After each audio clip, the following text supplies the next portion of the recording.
monsieur Daara monsieur Daara maa sant yàlla di sant yàlla léegi bu baax di nuyu presse ak di nuyu suñu grand madame def Abdoulaye ak di nuyu Thiam CNG ak di nuyu journaliste yëpp di nuyu waa kii bu baax waaw maa ngi nuyu waa kii bu baax te sama adversaire bi may woote waaw di woo waa kii waaw di woo suñu grand parfois ñu ngi koy woo Magu Yaay ñu ngi koy woo bu baax a baax a baax président ñu lay woo bu baax nag si daaw bi si am na ci laajte ñu lay woo sama grand frère Mbaye donc Pape grand frère ñu lay woo di woo Guèye Moussa di woo Fidel nag tali bees si total ñu gis tali bu mag boobu coono waa école neuf xam nga maa leen di woo waa Kakura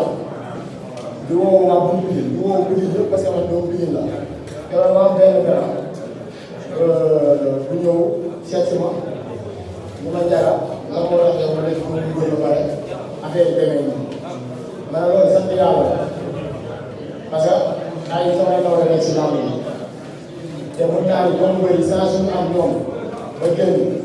dafa tombé ñu seen waajur yu góor maanaam nekk seen biir doole taxaw leen mais man bi may ñëw caat laa fekk naa paa yi laajal ba pare feebar daane ko ma sant si yàlla bu baax mais 11 combats ko def am benn def am loo xam moo war a taxaw si mbir ak suma feer na sax matam lu wax ne ñu am suñu place ñu ngi lay ñaan quoi ñu taxaw quoi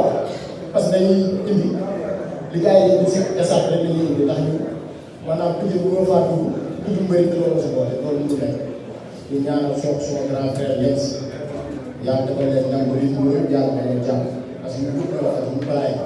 ñooy dinaat di nekkal sa mbedd di fese wax ne jàmm mooy am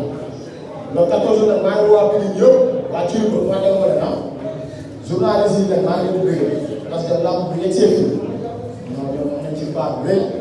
parce que ñun bu ñu demoon ba bu ñu demee ba ñu ñëw ñu naan juróomi leen xam nga journaliste yi la suñu internet yi si du ñu waa Pikine bu baax na di ñaanal sama am ak wér bu fan waaw sama adversaire nag ñu ko dee yàlla doon jàmm parce que lamb la daal maa ngi ñaan yàlla def man ndam si kàttan yàlla di nuyu waa Kër Diouf di Seck di sumay waaye waaw sama kàttan waaw yéen samay garaat mais kontaan naa si yéen bu baax a baax su ma limee jiw yéen bees su ma limee jiw maa ngi leen di waa ñëpp si biir waaw. Jërëjëf Papa Ndiaye Thiam, c'est parti pour